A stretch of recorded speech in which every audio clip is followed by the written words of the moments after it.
os nossos convidados, deputado Hildo Rocha, deputado Hugo Leal, Demetrios Macei, nosso colega, que por muito tempo foi conselheiro na Câmara Superior de Recursos Fiscais.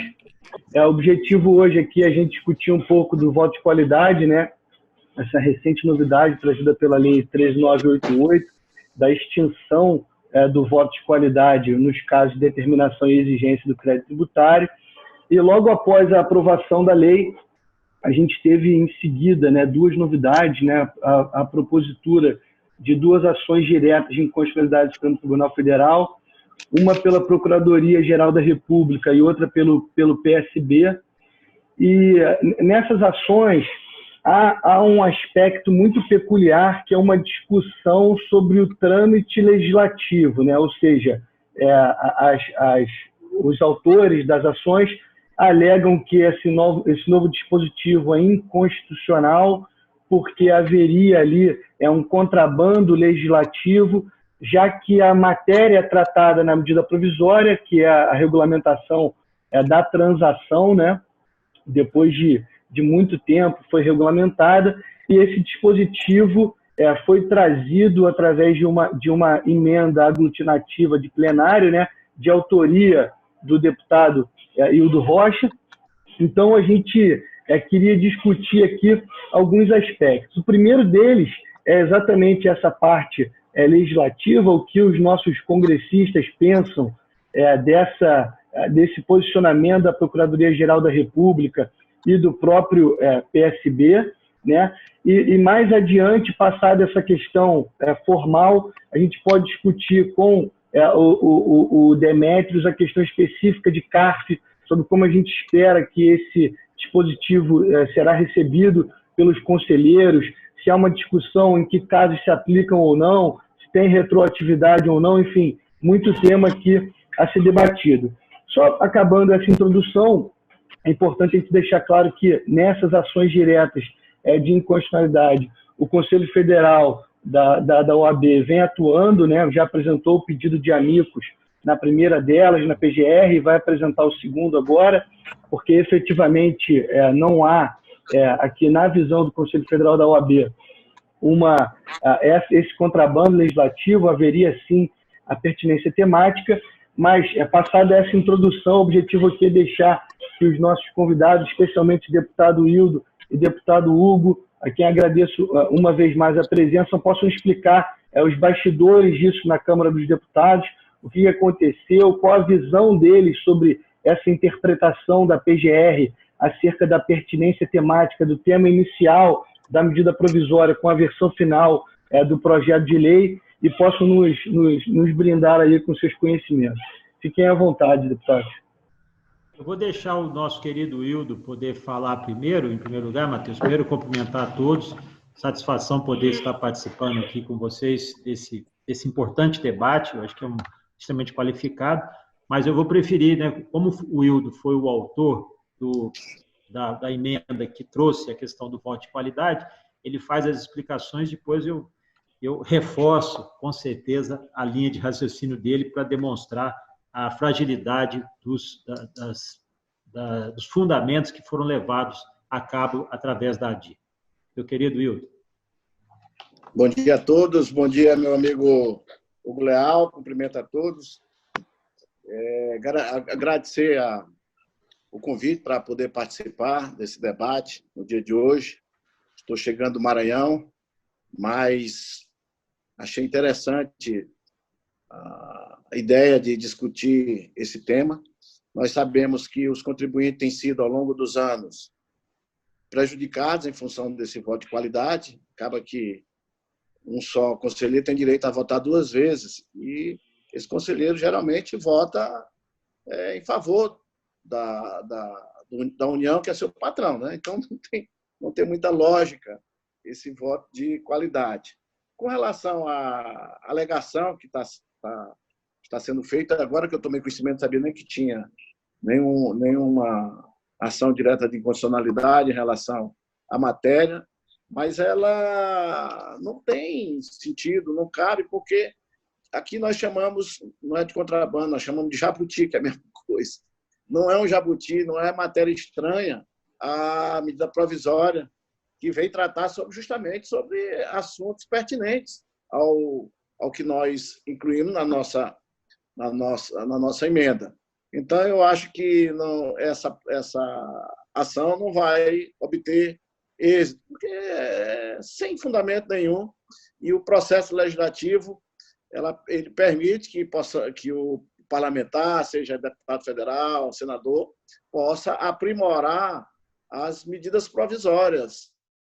E isso pode ser feito tanto na comissão especial como no plenário. Então, com essa questão da pandemia toda, ficou tudo muito difícil, se mudou alguns entendimentos aqui na Câmara para que nós possamos estar aprovando as medidas provisórias. Mas, mesmo assim, essa emenda que foi feita foi dentro da legalidade e dentro do que diz o regimento da Câmara, que tem que ser respeitado. Então, é essa colocação que eu faço de início, e posso depois até fazer alguns outros comentários. Vou pedir aqui para o meu gabinete pegar aqui a ação direto de constitucionalidade para que eu possa ler e ver quais são os argumentos.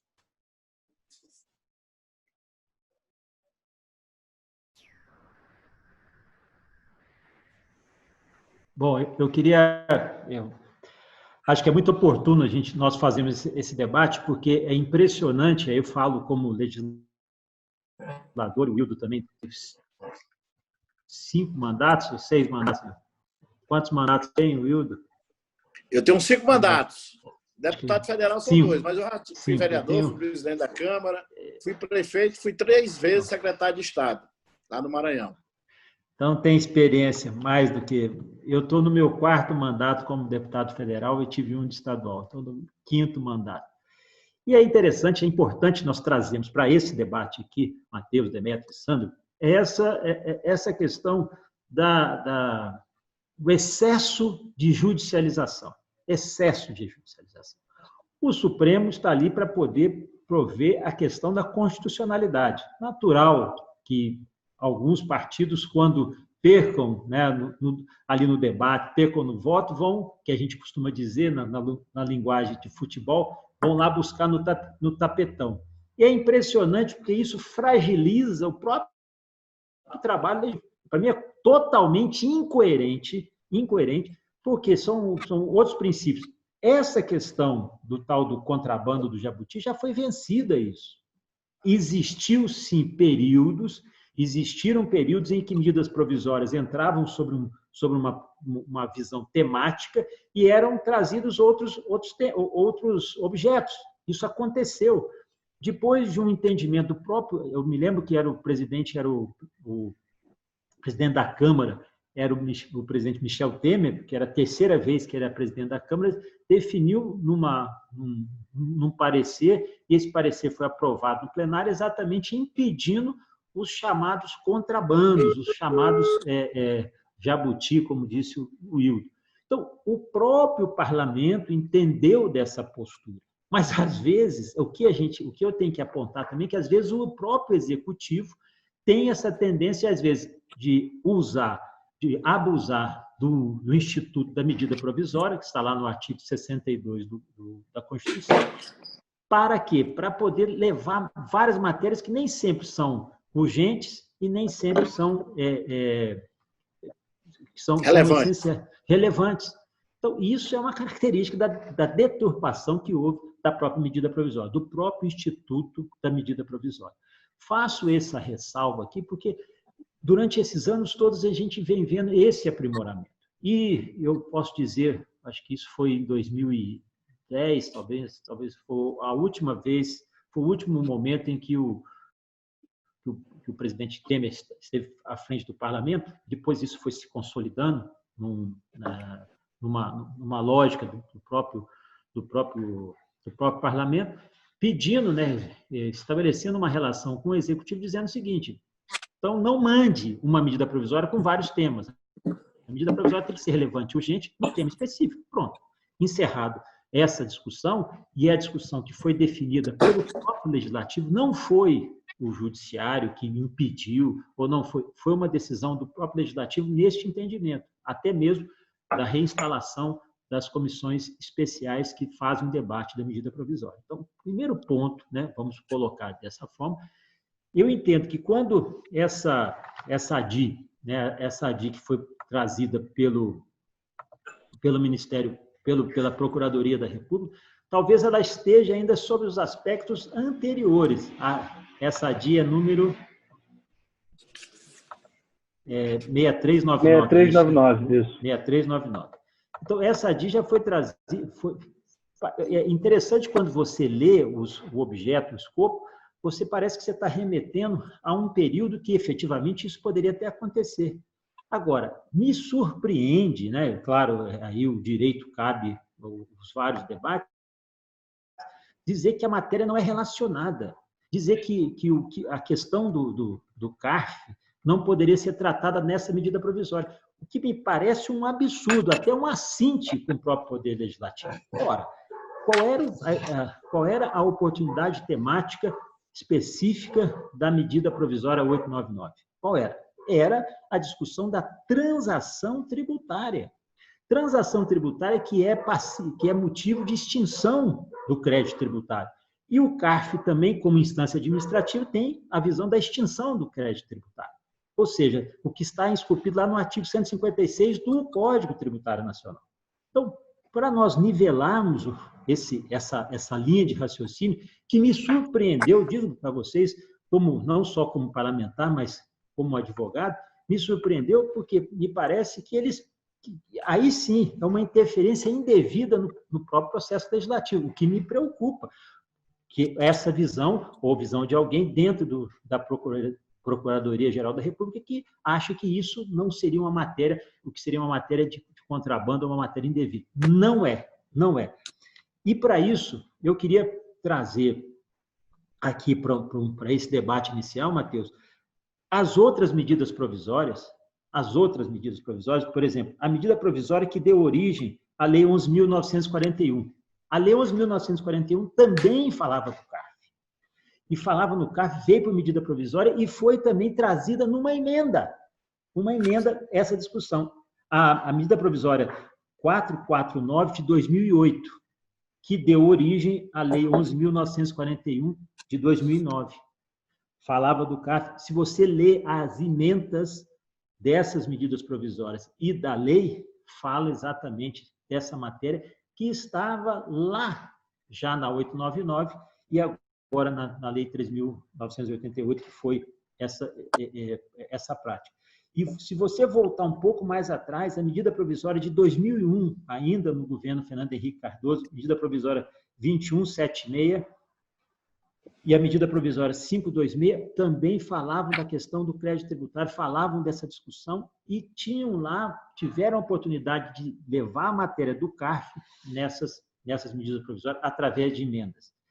E se mais recente, ainda se quiser uma questão mais recente, nós estamos falando aqui da medida provisória 651 de 2014, convertida em lei 13.043 de 2014. Medida provisória.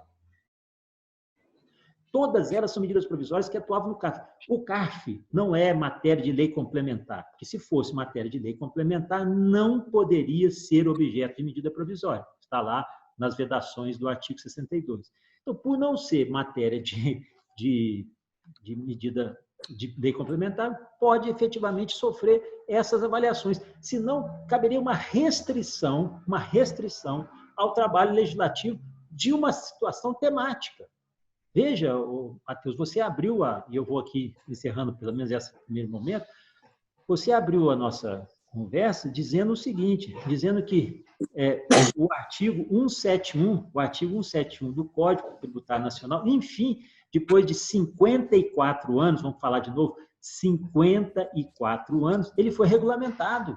Isso é uma excepcionalidade, isso não aconteceu. Então, nada mais justo que se dê um entendimento própria Fazenda Nacional, que é necessário fazer essa transação, estabelecer o princípio da transação tributária, da transação fiscal, ou seja, com esse perfil, com esse conceito, nada mais justo e coerente que você também, que está dando a oportunidade, está oferecendo a oportunidade dessa transação, no processo judicial, nada mais justo que você também dê equilíbrio no processo administrativo e aí espelhando no CARF. Eu vou ficar por aqui até para poder depois abrir para outros debates. Deputado Hugo, um ponto, eu acho que pode, obviamente, reforçar esse seu ponto de vista, é que, aparentemente, a inicial da Procuradoria-Geral da República, ela, invocando aqueles 2 precedentes do Supremo na ADIM 5127 e numa outra ADIM que também trataram dessa questão inerente ao chamado aí, o jabuti, né? Enfim, um tema, obviamente, estranho à versão original da medida provisória, que é o que a gente está debatendo aqui. Aquele precedente estabeleceu de forma coerente uma diretriz, né? Uma diretriz no sentido de que não é o poder de emenda, né, que deve ser restringido, não é o poder de emenda do parlamento, que é absolutamente legítimo, que deve ser restringido, mas talvez o abuso do poder de emenda, ou seja, quando você trata de um tema absolutamente estranho à versão original da medida provisória.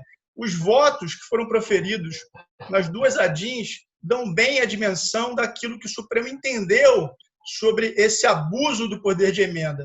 E, obviamente, não parece ser o caso presente, porque, primeiro, estamos tratando, sim, de matéria tributária, e, segundo, estamos tratando, sim, de 2 hipóteses de extinção do crédito tributário, como bem mencionado por Vossa Excelência. Então, me parece realmente que esse argumento não merece prosperar sob essa perspectiva.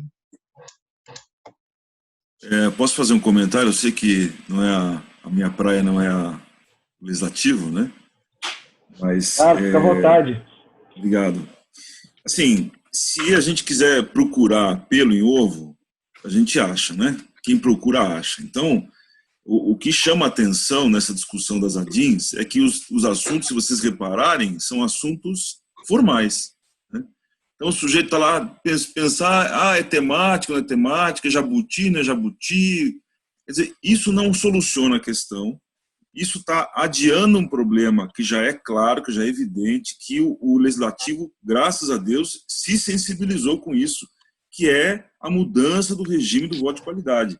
Se esse assunto, sai a liminar na ADIM e suspende, o assunto vai voltar para o Legislativo.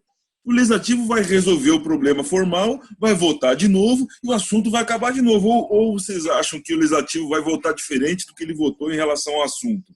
Quer dizer, essa questão já tem uma ação direta de inconstitucionalidade da OAB, que está proposta, inclusive eles estão desistindo por conta dessa lei nova. Mas o problema já é um problema antigo, que precisa ser resolvido. Agora foi resolvido? Não foi resolvido da melhor forma. Então, tudo bem, vamos discutir todo mundo para ver se tem que ser feito algum ajuste ou não tem que ser feito algum ajuste. Agora, essa discussão de forma, ela só adia o problema. Todo mundo está perdendo tempo com isso, né? O judiciário, eu costumo até dizer, costumo brincar que é complicado até para o judiciário, porque o judiciário não se move sozinho, ele só se move quando ele é provocado. Então, você tem lá a PGR provocando o judiciário tem que falar alguma coisa sobre isso. Aí você tem lá um partido político, quer dizer, uma questão, como o deputado conversou aí, um acerto que já está dentro do legislativo, que já foi resolvida essa questão da temática, aí um órgão do próprio legislativo que poderia resolver essa situação dentro do seu corpo, né, dentro da sua casa, levando o problema lá para o judiciário ter que dar uma solução e pode até sair o caldo pior do que o peixe. Então, a sensação que eu tenho em relação a isso, se a gente falar em extinção do crédito tributário, é uma grande discussão aqui, porque extinção do crédito tributário é matéria de lei complementar. Se a gente entender que isso é uma causa nova de extinção, nós vamos ter um problema. Porque, como disse o deputado Hugo, essa é uma questão de procedimento do CARF. Então, olha, seguinte, o voto de qualidade do CARF é assim e agora é assado. Quer dizer, se a consequência disso vai ser extinção do crédito tributário, é uma consequência que o CTN já prevê. O CTN do 156, ele prevê, tem 11, 12 causas de extinção. Uma das causas é decisão definitiva na esfera administrativa. Quer dizer, a decisão administrativa tributária extingue o crédito tributário. Isso já está no CTN. Quer dizer, o que está sendo visto aí em termos de voto de qualidade é isso. Agora, tentando avançar um pouquinho, colegas, em relação a esse assunto, eu diria o seguinte, nós já tínhamos um dispositivo no CTN que resolvia isso, que é o 112, né? O artigo 112 do CTN, que fala da dispensa, em caso de dúvida, então tem que ser dispensada a multa. Então, essa discussão que agora teve um outro desdobramento, né? Eu confesso a vocês que eu não acompanhei muito bem essa discussão, me parece que ela começou com a discussão da multa e daí terminou só com o crédito todo, né?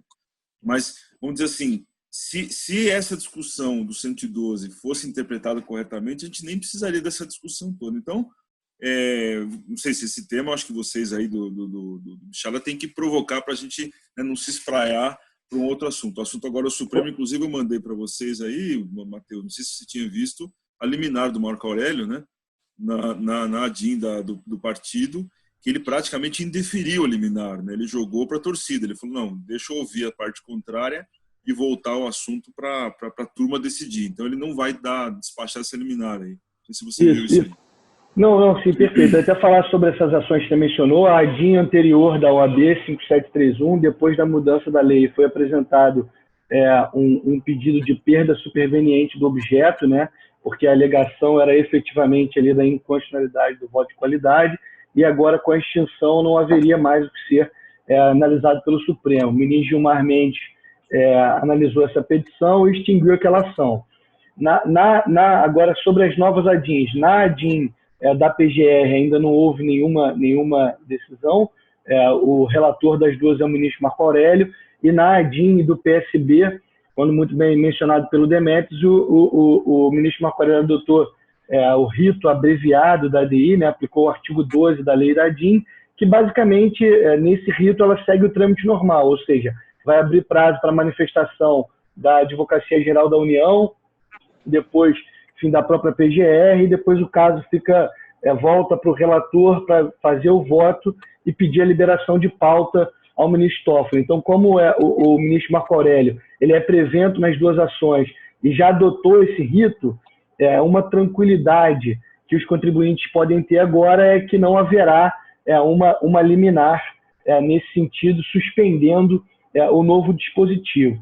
Uma outra coisa que eu acho relevante é que, apesar dessas duas discussões serem as principais no Supremo, também houve propositura de uma ação civil pública no Distrito Federal, em que o Conselho Federal da OAB também atuou, e essa ação civil pública já foi extinta pela juíza, porque não é o meio adequado para discutir esse tipo de matéria, né?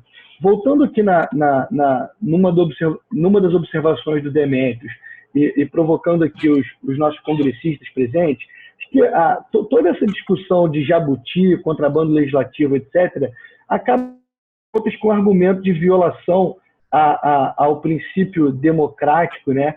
Dizendo que o Congresso Nacional não teve ali como participar efetivamente da medida. Então, haveria uma violação ao princípio democrático e ainda ao devido processo legislativo. Então, disso, eu queria fazer duas provocações aqui a Vossa Excelência. O primeiro é o seguinte, neste caso concreto, como funcionou ali os bastidores? Houve muita pressão por parte das autoridades fiscais? Não houve? Isso alterou um pouco, assim, houve debates efetivos sobre esta matéria? Essa é a primeira provocação. E a segunda é a seguinte, logo após a aprovação, todas as autoridades fiscais foram à mídia se manifestar, dizendo que eram contra essa matéria, e aí efetivamente entrando no debate. E aí a gente pode observar que na medida provisória 952, que tratava especificamente da postergação de pagamento de alguns tributos, especificamente vinculados ao setor de telecom, foram apresentadas duas emendas sobre este assunto, de autoria do senador Eduardo Girão.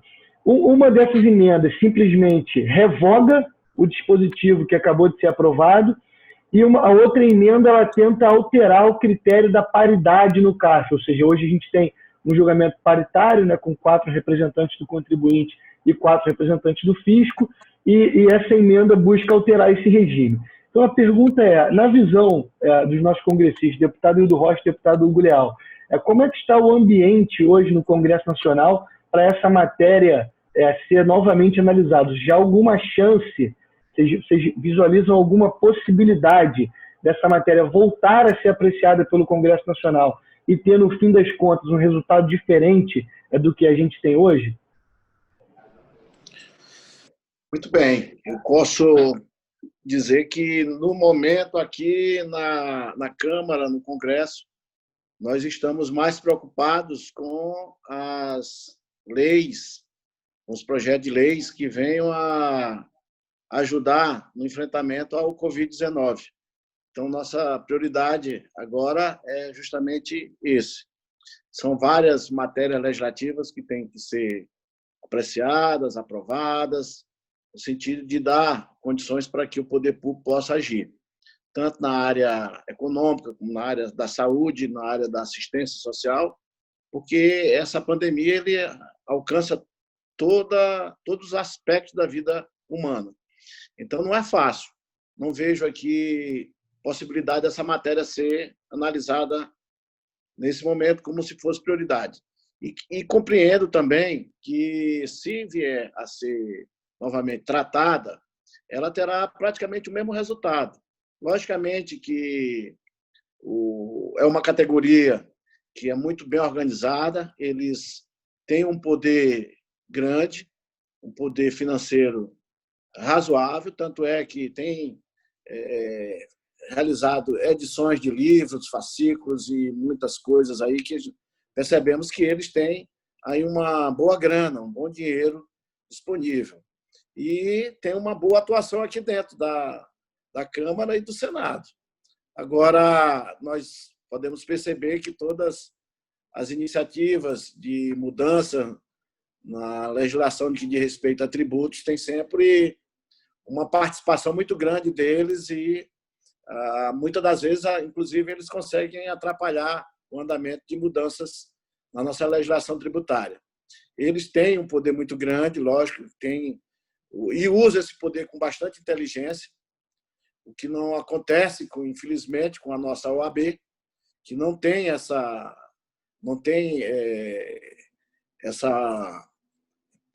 perspicácia de poder usar da inteligência e do poder que tem para orientar algumas votações aqui. Então, eu vejo que eles realmente têm agido com mais inteligência no que diz respeito ao andamento dos projetos de leis aqui dentro do Congresso Nacional, sem dúvida nenhuma. Mas eu não vejo, a não ser que haja uma campanha muito grande, de fora para dentro, e também eles têm condições de fazer isso, assim como também uma mobilização aqui dentro da Câmara. Só que essas mobilizações, elas hoje estão mais difíceis de serem realizadas, porque as mudanças que houveram de processo legislativo, não há mais o contato físico das pessoas com os deputados, ficam um pouco mais distantes. Mas, mesmo assim, eu acredito que, através de meios de comunicações, eles podem atuar. Não tenho dúvida nenhuma em relação a isso. Deputado, tem uma outra provocação. Lendo as transcrições dos debates em relação à apresentação, à votação da emenda aglutinativa, percebe-se, por uma narrativa do deputado Arthur Lira, por exemplo, de que essa emenda aglutinativa ela foi aprovada fruto de um acordo, né, com o governo, inclusive. Quer dizer, houve um consenso, né, dos parlamentares, inclusive das lideranças do governo, quanto ao texto que foi construído e devidamente aprovado.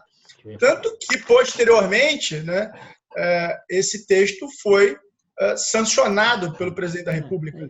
Quer dizer, não há uma oposição legislativa com o executivo, pelo contrário, há um consenso, há uma união de interesses, no sentido de que o texto ideal para a sociedade foi exatamente o texto aprovado, fruto, repito, de um acordo com o governo. Queria confirmar essa premissa com Vossa Excelência, se de fato isso transcorreu. Exatamente. Houve esse entendimento, houve esse acordo e você fundamentou bem o que você disse, porque o próprio governo sancionou. Se o governo quisesse, estaria vetado.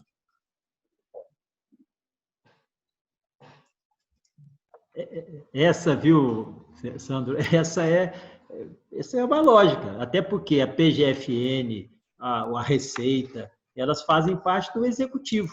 Então, o Executivo ali pode ter tido uma pressão, uma avaliação, mas entendeu que não, foi bom, a mudança vai ser dessa forma, fez parte do entendimento entre o Legislativo e o Executivo, dentro da lógica que é permitida no processo legislativo, pronto.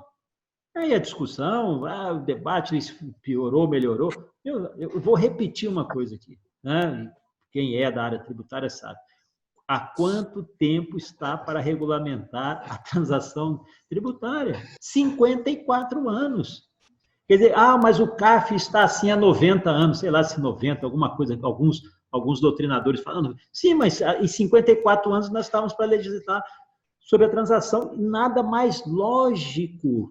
Se nós estamos falando de transação para evitar o processo judicial ou a execução da forma que é hoje, a característica, mais fundamento ainda nós temos para poder discutir essa viabilidade, essa lógica de tramitação do processo administrativo. Assim, eu não tenho compreensão desse movimento todo nesse sentido. Agora, quer discutir uma modificação do CARF, quer fazer uma modernização, uma atualização, mantendo a paridade como é hoje, perfeito, se quiser, isso num outro momento, eu acho que é totalmente razoável. No que eu imagino que refere ao texto que já foi aprovado, recém-aprovado, mesmo com as ADIs, eu vejo que não tem, eu acho que primeiro que não vai ter efeito, eu acho que o próprio judiciário, né, o Supremo tem manifestado nesse sentido, não querer interferir nessa matéria. Se ficar só na parte procedimental, eu acho que isso irá facilmente ser superado.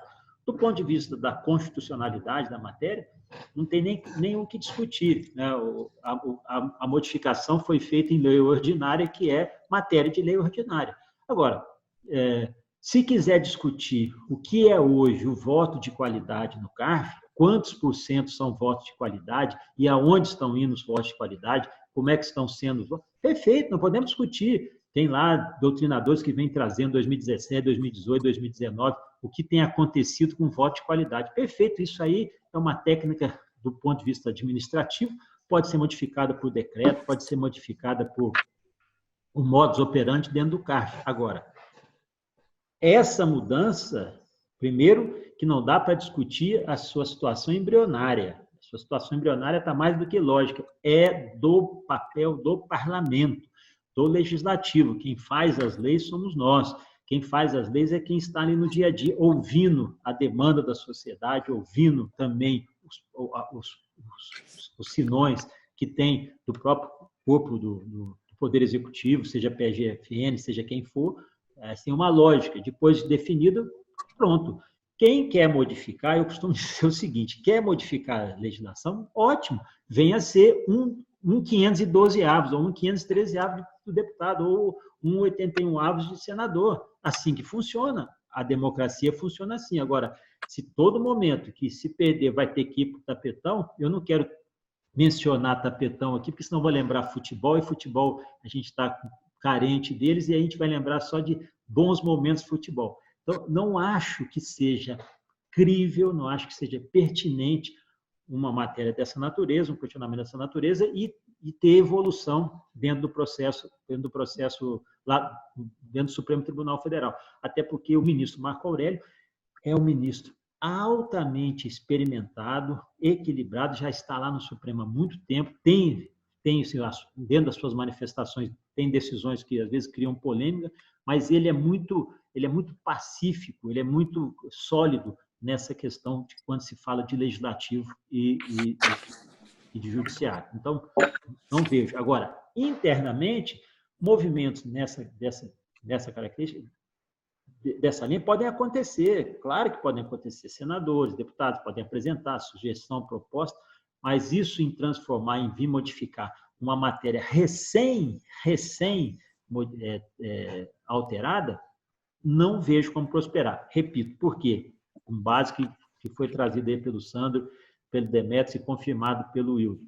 Se houve uma visão do governo que não deveria vetar, não utilizou um instrumento legal, um instrumento constitucional do veto, significa que ele entendeu que a melhor lógica, que o que proporciona à sociedade um equilíbrio nas questões, especialmente do CARF, seria a retirada do voto de qualidade e a definição desse modus operandi dele. Pronto. Eu acho que isso tá bem pacificado, bem dentro de uma linha extremamente racional, e é o que nós estamos aguardando e vamos enfrentar dentro do processo legislativo. Agora, não tem como, não existe um impedimento. Porque a legislação foi recém-mudada, nenhum parlamentar, seja ele deputado ou senador, pode ingressar ou pode pedir a modificação. Não, isso não tem, isso é possível, isso é da autonomia e da visão de cada um dos parlamentares. Acho que isso aí é uma questão que é lógica. Isso não quer dizer que ele tenha apoio suficiente para fazer uma modificação dessa natureza, até porque, eu imagino, o governo também vai ser contra qualquer modificação que vá atingir essa lei recém-alterada. Perfeito, deputado. Obrigado por suas considerações. Eu queria passar a palavra ao Demetrios, para que ele possa, enfim, discorrer um pouquinho mais sobre a visão dele, né, tecnicamente, sobre essa alteração e sobre, principalmente, qual é a interpretação, a melhor interpretação desse dispositivo, até por conta daqueles que defendem a aplicação retroativa, né, a aplicação, na verdade, a casos já julgados no CARF. Enfim, como é que ele vê todo esse cenário?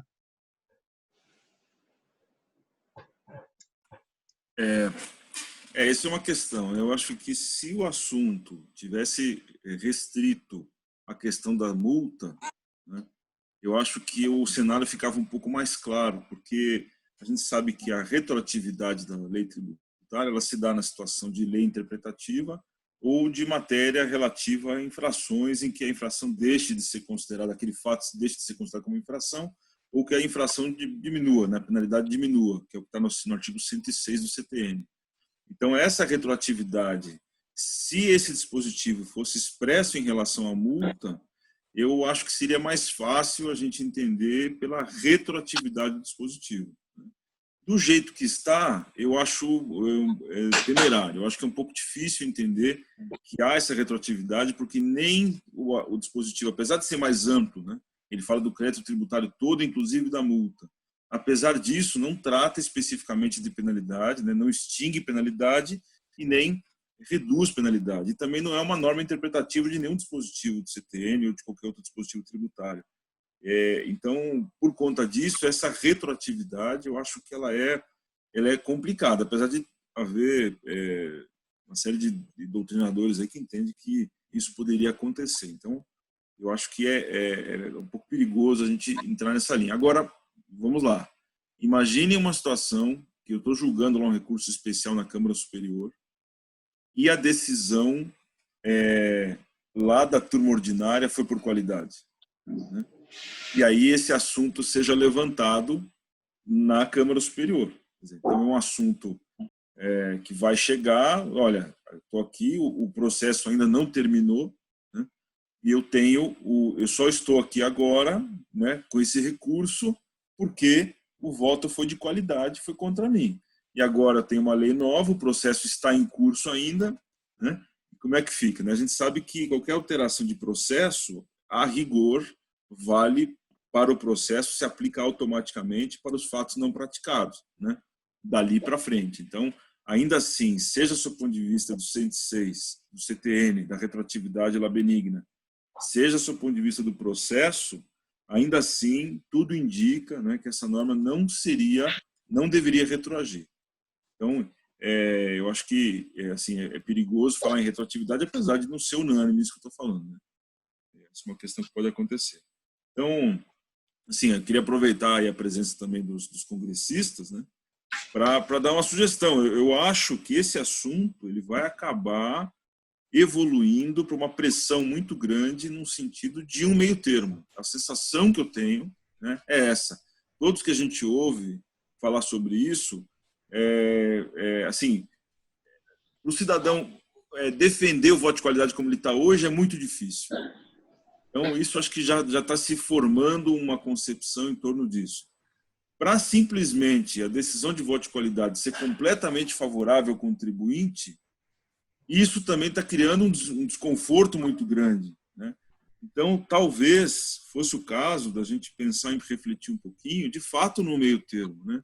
O artigo 112 do CTN, ele diz que se houver dúvida em relação à aplicação da lei tributária, né, em matéria de infrações, a infração, né, a multa, no caso, deve ser dispensada. Então, esse é um ponto que talvez seja interessante, porque o que acontece, por exemplo, lá no CARF, qual a posição dos conselheiros? Olha, quem tem dúvida é o fiscal na hora de fiscalizar. Quando ele autua, ele deixa de ter dúvida. Eu, como conselheiro, diz os colegas lá, quando eu vou julgar, eu não tenho dúvida. Eu aplico de um jeito, quer dizer, não se aplica o 112 de setembro, porque ninguém tem dúvida. Eu não concordo com isso. A minha tese lá, desde muito tempo, inclusive julguei assim, tenho votos, até mandei para o Matheus um voto meu lá do CARF, agora de novembro do ano passado. Eu entendo o seguinte, quando há empate, o presidente do conselho não pode dar o voto de qualidade. Ele tem que falar o seguinte, olha, por um dever de ofício, considerando que houve empate, o empate num colegiado, o que quer dizer? O colegiado está na dúvida. Se metade do colegiado entende uma coisa, metade entende outra, isso é uma dúvida do colegiado. Ué, a gente não tem dúvidas em outros colegiados do Poder Judiciário, por exemplo, porque todo o Poder Judiciário, os números são ímpares. Então você tem lá 11 ministros do Supremo. Quando é que vai dar empate? Quando tiver um ministro impedido, e daí você tem 10. Aí vai ter um empate, tem histórias, várias histórias até curiosas, a votação do impeachment do presidente Collor, por exemplo, teve um sujeito lá que estava impedido, deu empate, chamaram o ministro do STJ para votar no lugar dele. Deram lá um jeito para resolver, para não ter empate. O problema é o tal do empate. Só que o CARF é um órgão paritário. Ele tem que ter metade da representação de um, metade de outro. Senão, realmente, você tirar a paridade do CARF, você desconfigura mais ainda. E a preocupação que eu tenho, colegas, hoje é o seguinte, essa norma, como está, vai continuar assim, ou seja, dando empate total a favor do contribuinte. O que vai acontecer? Que já estava acontecendo recentemente. A Procuradoria da Fazenda Nacional, como é muito bem articulada, como disse o deputado Hildo, né? Como ele é muito bem articulado, ela vai fazer, então tá bom, então é assim, então eu vou poder questionar, entrar judicialmente contra as decisões do CARF. Gente, sinceramente, eu prefiro que fique como está, se isso acontecer. Porque daí o CARF perde o sentido de existir. O CARF ele vai ficar só um rito de passagem, o pessoal ganhar tempo, e aí a Procuradoria vai no Judiciário tentar reformar todas as decisões favoráveis, mesmo aquelas que sejam unânimes a favor do contribuinte. Não é questão do voto de qualidade. Aí eu sou contra. Acho que só vai ser na questão do voto de qualidade. Quando tiver voto de qualidade. E aí, deixa eu só fazer um ponto aí, porque aí é a lei de peso e contrapeso. Hoje, só quem pode questionar o voto de qualidade é o contribuinte, que pode estar ali prejudicado. Porque se o voto de qualidade é a favor dele, ninguém vai querer questionar. No momento em que você tira o voto de qualidade e deixa o empate, parte-se do princípio, aí sim eu concordo com sua linha de raciocínio, parte-se do princípio que você estaria autorizando também a Fazenda Pública a fazer esse questionamento. Eu não estou dizendo que está ali expresso, mas essa linha de peso e contrapeso pode entender essa lógica. Eu falei, bom, peraí, quando o voto de qualidade é a favor do contribuinte, não tem discussão, porque a Fazenda Pública hoje está impedida de fazer esse questionamento. Quando ela perde ali, no processo administrativo, ele já ali encerra a discussão. O contribuinte, não. O contribuinte, uma vez que ele perca, ele vai para o processo judicial. No momento em que você tira, né, eu não acho que esse voto de qualidade seja proteção da Fazenda da forma que está feito. Ele estava sendo deturpado. Mas, no momento em que você tira essa perspectiva do voto de qualidade, a gente tem que avaliar as consequências dele. A sua linha de raciocínio, Demetrio, não está equivocada. Só não acho que assim, vai ser essa pandemia, né, usando a palavra moderna, essa pandemia toda dentro da discussão judicial. Por que eu falo isso? Eu vou dar só uma justificativa aqui para balizar. Porque eu estou dizendo o seguinte, está sendo dado à Procuradoria da Fazenda um instrumento que ela nunca teve, que é a questão da transação tributária, da transação fiscal. Esse instrumento a PGFN nunca teve. Ela vai ter que fazer como é que vão ser, como é que vai segurar, como é que vão ser os atributos. Nós já votamos lá a legislação anulando autoinfração até R$1.000, até R$10.000. A gente fez uma série de coisas para poder agilizar, para ela se concentrar naquilo que era mais importante. Hoje, eu acho que é tão novel essa questão da Lei 3.988, que é tão novel com relação à transação tributária, que ela vai ainda tentar entender como que ela vai dar aso a algo que ficou 54 anos sem regulamentação. E isso vai ter, sim, repercussão no CARF. Eu não tenho nenhuma dúvida. Se é para o bem, para o mal, eu não sei. O que nós precisamos fazer também, eu acho que tem que ser... A gente por ser advogado, aqui todos são advogados, a gente sempre trabalha com essa questão da lógica, trabalha com essa questão do que está escrito no preceito legal ali. E é natural que faça isso. Agora, alguém parou para poder fazer uma análise de quantos votos de qualidade nós tivemos nos últimos 3, 4 anos, quem foram os beneficiados, quem foram os prejudicados, se foi mais a Fazenda Pública, como é que tem sido essa lógica? Até para a gente saber, na minha avaliação aí, dessa questão da necessidade que a Fazenda tenha hoje desse voto de qualidade. Isso é só uma questão, uma provocação que eu estou fazendo, porque eu acho que não é simples, eu acho que a discussão do voto de qualidade não é assim, tirar ou deixar. Ele vai dar aso a esses desdobramentos. Deixa eu só fazer uma ponderação aqui, desculpa, só para... essa já era uma pergunta do Carlos Alberto, que o Hugo e o Demetrio funcionaram. Assim, esse ponto sobre a possibilidade da Fazenda recorrer, ele é um argumento que, de fato, surge como uma possibilidade, mas a gente tem que lembrar aqui que a jurisprudência do STJ ela já é clara há muito tempo pela impossibilidade da Fazenda recorrer, e o fundamento dessa decisão não é o voto de qualidade. O fundamento é uma questão processual. Diz o STJ que a falta de interesse de agir da Fazenda, porque o CARF, como um órgão integrante da administração, se ele dá uma decisão contrária aos interesses ali da União, a Procuradoria, também como integrante, não poderia questionar. Ou seja, é como se a União estivesse entrando em juízo para questionar uma decisão da própria União. Então, pelo aspecto processual, o STJ entende que não é possível esse questionamento judicial. Se o fundamento da decisão é o aspecto processual, na minha opinião, o fato de essa alteração do voto de qualidade não deveria fazer com que a jurisprudência fosse alterada. Então, é uma possibilidade, é claro que eram dois os argumentos, né, utilizados. Um era a questão do voto de qualidade e esse era o processual. O do voto de qualidade caiu. O processual continua e ele é muito forte, né? É uma questão ali processual muito forte. A exceção a esse entendimento era para aqueles casos bem específicos em que havia, por exemplo, discussão sobre a corrupção de algum conselheiro durante o julgamento. Aí havia ali uma exceção à regra geral para se questionar judicialmente.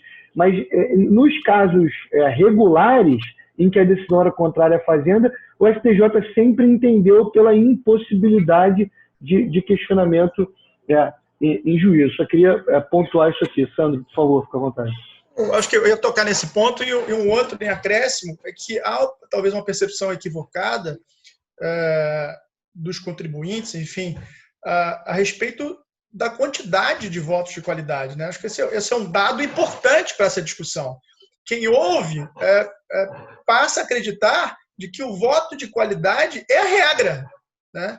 Ele ocorre, enfim, num percentual absolutamente expressivo dos casos.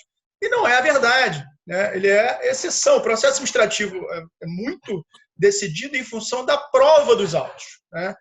Muito mais, de uma forma diversa até, do que os processos judiciais. Ou seja, o processo administrativo, a importância da prova ela é ainda maior do que no processo judicial, né?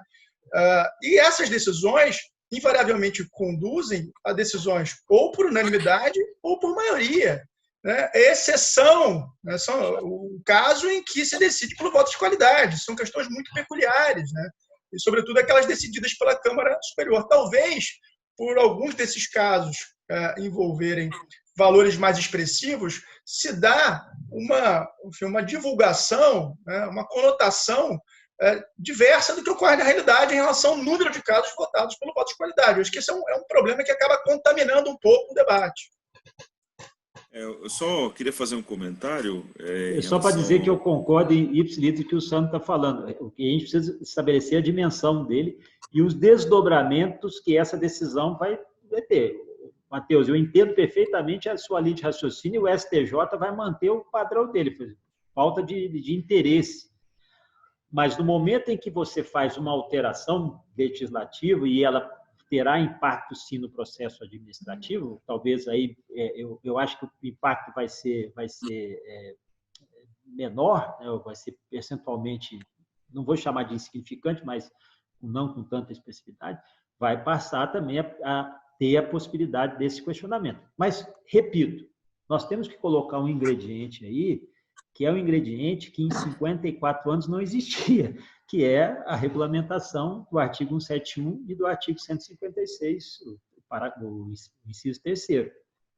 Eu não sei se a Fazenda vai ter essa agilidade toda para poder fazer o questionamento, mas, repito, nós, ao assumir a modificação legislativa, nós temos que também ver os desdobramentos desse dentro do nosso arcabouço jurídico.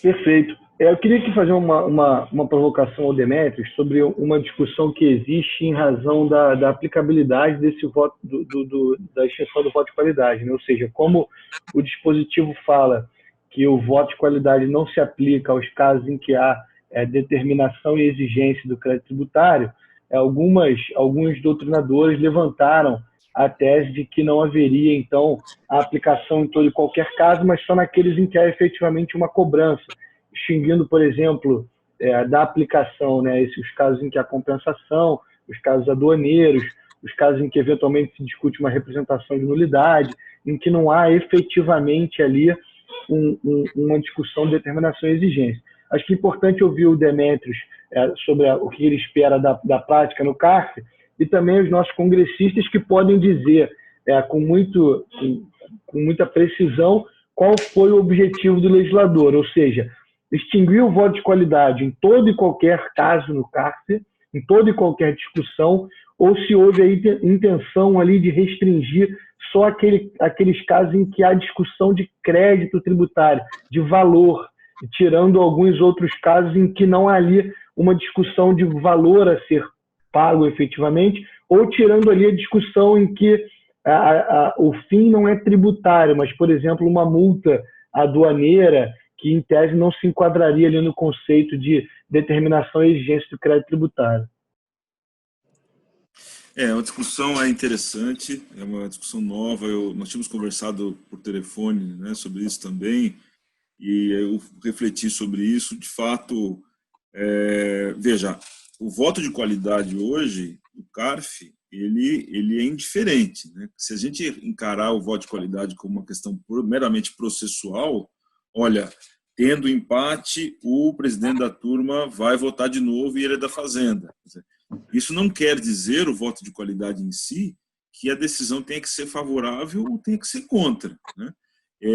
Até respondendo um comentário do deputado, quer dizer, as decisões do CARF, por voto de qualidade, em alguns casos, a votação se dá a favor do contribuinte, né? Nós temos, especialmente depois das Zelotes, né, de 2015 para cá, naquela época houve uma certa assim, desprestígio em relação às decisões do CARF. Houve uma retomada, uma reforma no órgão, seja pelos integrantes, né? Existiam muitos integrantes muito bons, mas existiam aqueles que não eram tão, assim, não traziam tanta credibilidade para o órgão. De 2015 para cá, a gente vê um cenário diferente. Nós vemos decisões mais justas e a decisão, o indúbio pró-réu, né? Até eu vejo uma pergunta aqui do Carlos Alberto em relação a isso no chat. O indúbio pro réu já é uma consequência do 112. Agora, com essa lei do voto de qualidade, a consequência é que é indúbio pro contribuinte. É outra coisa, é mais amplo isso. Olha, se está na dúvida, o contribuinte tem a razão. Antes era, se está na dúvida, não tem multa. Então, a gente está numa outra realidade. Se, mais uma vez eu vou dizer, se o assunto ficasse restrito à questão das multas, eu diria que o voto de qualidade, como ele está agora, ele não se aplicaria a caso de compensação, por exemplo. Agora, como o assunto agora olha, deu empate, quem tem razão é o contribuinte, eu vejo um risco muito grande, né? Vejo risco no sentido bom, no sentido ruim para a fazenda, para o contribuinte, de que essa questão do voto de qualidade seja aplicada a toda e qualquer questão julgada no CARF. Então, deu empate, entende-se que a interpretação indicada pela norma nova agora da lei de transações, desse dispositivo que a gente está discutindo, é indúbio pro contribuinte. Então, eu estou pedindo um crédito, metade acha que eu tenho direito, metade acha que eu não tenho, vai dar qualidade. Como é que vai se resolver isso? Se houver um empate para discutir uma questão de compensação, qual vai ser a solução para isso? Se o voto de qualidade não se aplica mais, né? Deu o voto de qualidade, se exonera o crédito que foi imposto, né, que foi lançado, como diz aí o Matheus. Tá, mas e daí? Se dá um empate hoje em relação às outras questões todas, como é que processualmente eu vou resolver se não se aplica mais o dispositivo de 7235, que é do voto de qualidade, lá para o presidente, se o presidente não tem mais essa prerrogativa? Então, de fato, essa norma, como ela está hoje, ela vai causar algum embaraço interpretativo, né, até a gente chegar lá.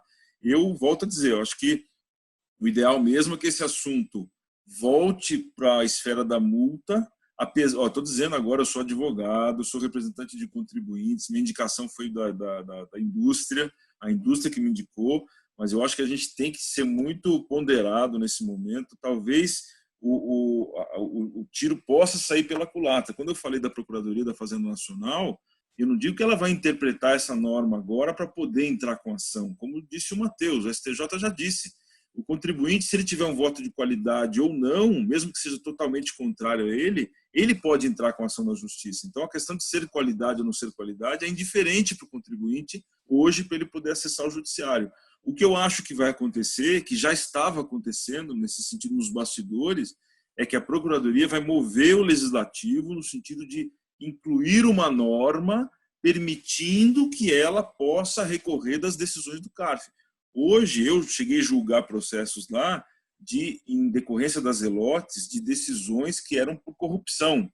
Então, aí o próprio órgão, até movido lá pela CGU, né, que identificou que houve um problema ali no processo, o próprio órgão julgou de novo, eu julguei vários processos, nós anulamos as decisões, mas para que seja proferida uma outra nova decisão. Não foi a Procuradoria que foi no judiciário para anular. O próprio órgão, porque o entendimento é esse, né? É um órgão da União. A União criou um órgão para rever os seus próprios atos. Não tem sentido que um outro órgão da União, que é a PGFN, vá lá e vá contra a própria estrutura, né? Você tem lá a Ministério da Economia, você tem embaixo PGFN, CARF e Receita. Não tem sentido que a PGFN vá no judiciário contra uma decisão da Receita ou uma decisão do CARF, porque eles estão dentro do mesmo ministério. E o CARF é um mecanismo de revisão dos próprios atos. Então, seria incongruente. É isso que o STJ está dizendo. Não tem sentido a PGFN contra ela mesma. Então, eu acho que hoje o risco que nós corremos, assim, um risco muito alto, da PGFN dizer o seguinte: não, tá bom, vocês vai deixar assim como tá? Então tá bom. Então eu também quero uma moeda de troca. Eu quero poder entrar com ação contra as decisões do CARF. E ela vai não só nas questões de qualidade, eu tenho certeza disso. Ela vai dizer, não, todas as questões que foram contrárias, que eu achar que tem uma ilegalidade, que foi uma decisão contrária a uma decisão do STJ, do STF, enfim, pode arranjar uma série de motivos aí, ela vai querer questionar. Aí não tem muito sentido. Aí o que você ganhou numa legislação agora vai, de certa forma, perder, né, depois, vai judicializar, né? A preocupação do deputado Hugo é dessa judicialização extrema. Quer dizer, aí o efeito vai ser o contrário. Você vai ter uma outra judicialização por outros motivos, entrando no débito tributário.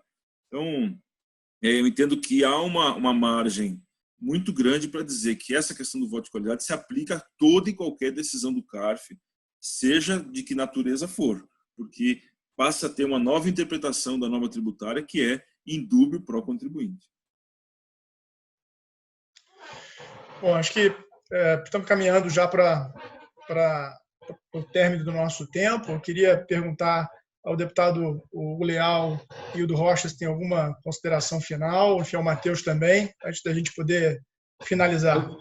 Não, eu tenho só essa consideração. Eu acho que eu não estou em confronto com a posição do Demetrios, não. Eu estou convergindo para isso, porque a lógica está levando a essa circunstância. Só não concordo contigo no seguinte sentido, que agora a PGFN vai querer discutir todas as decisões do CARF. Não, eu entendo que ali, se a legislação foi modificada restritamente com relação ao voto de qualidade, teríamos aí sim abrindo uma perspectiva, uma possibilidade de discutir aonde teria o voto de qualidade. Porque nós não modificamos o entendimento, nós não modificamos ali a essência do CARF, ou tiramos a paridade. Não. Acho que essa lógica aí tem que permanecer claro. O que vai acontecer? Judicialização, né? O que a gente não quer. Vai acontecer judicialização, e aí o judiciário, o STJ, né, que seria o caso, vai dar a famosa palavra que tem sido mais discutida, a sintonia fina, vai fazer a modulação. Aí, meu amigo, vai demorar mais 10 anos para se tornar uma jurisprudência consolidada e vai ser ruim. Agora, eu entendo que estaria restrito a essa modificação legislativa que o parlamento apresentou, que, no meu ponto de vista, é totalmente crível, passível. Repito, e um outro ponto que tanto o Sandro falou e o Demetrios é que nós precisamos desmistificar a questão do voto de qualidade.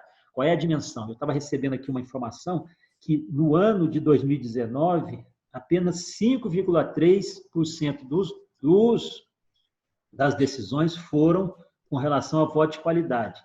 E desse 5,3%, 1,3%, ou seja, 24%, foi favorável ao contribuinte. E já em 2020, só 3,2%, 2020 em exercício, nós estamos aí no momento, 3,2% dos votos foram votos de qualidade e 1,3% favorável aos contribuintes. Isso chama-se lógica, dá para fazer, porque números, e aí entender qual é a perspicácia, qual é o fundamento legal para a manutenção do voto de qualidade e, no caso agora, do empate, né, de empate, e para o contribuinte. Eu imagino o seguinte, do modo que está hoje, dentro da dimensão que está o voto de qualidade, não será ele o ponto de nevrálgico, não será ele, e não é ele a grande discussão dentro do CARF. Eu acho que o CARF vai passar, sim, eu acho que é inevitável, por um processo, por uma lógica de discussão. Por quê? Por causa dessa modificação trazida pela medida provisória 899, que é o aproveitamento da transação tributária. Eu encerro. Só queria pegar um gancho aqui no Hugo. Hugo, de fato, esse número impressiona, né? Parece que no voto de qualidade a questão segue a lógica, mas o problema ali é que essa análise dos números ela é feita com base na quantidade de processos. Tudo bem. Quando a análise vai para os números, aí a conclusão é um pouco diferente. A conclusão é de 114 bilhões julgados, 110 bilhões a favor da Fazenda e 4 bilhões para o contribuinte. Esse número ele não aparecia antes, só aparecia o número da quantidade de casos. Quando Vossa Excelência aprovaram essa nova lei e ela foi sancionada, aí o argumento apareceu pela Fazenda, entendeu? São os efeitos. Então, acho que nessa segunda análise a gente tem que olhar os dois, não só a quantidade de casos, como em processo. Porque se ficar nos bilhões, a situação muda um pouco, né? Hildo. Eu quero agradecer aí a oportunidade de participar dessa reunião, Hugo, e dizer que você foi muito feliz nas suas argumentações. O que nós pudemos perceber que o que nós discutimos em relação ao voto de qualidade, ela é consequência de um sistema que nós temos. Nós temos que trabalhar justamente na causa. Por isso que a reforma tributária é necessária. com a reforma tributária que nós estamos trabalhando, defendendo, não vamos mais tratar sobre esses efeitos, essa questão das causas, porque nós vamos buscar diminuir a judicialização, simplificar o sistema. Então, muito obrigado pela oportunidade, estou aqui à disposição, precisando, contato com nós aqui na Câmara dos Deputados, para que nós possamos estar participando. Um grande abraço a todos, um bom dia, e que Deus proteja a todos nós nesse momento de tanta dificuldade e essa pandemia que nós estamos aí trabalhando para combater e enfrentá-la. Deputado Hildo Rocha, deputado Hugo Leal, Demetrios, em nome do escritório, eu queria agradecer muitíssimo a presença de vocês, enfim, a disponibilidade, acho que foi sensacional. E agradecer também às pessoas que nos assistiram. Enfim, muito obrigado e até uma próxima oportunidade. Tchau, Alice.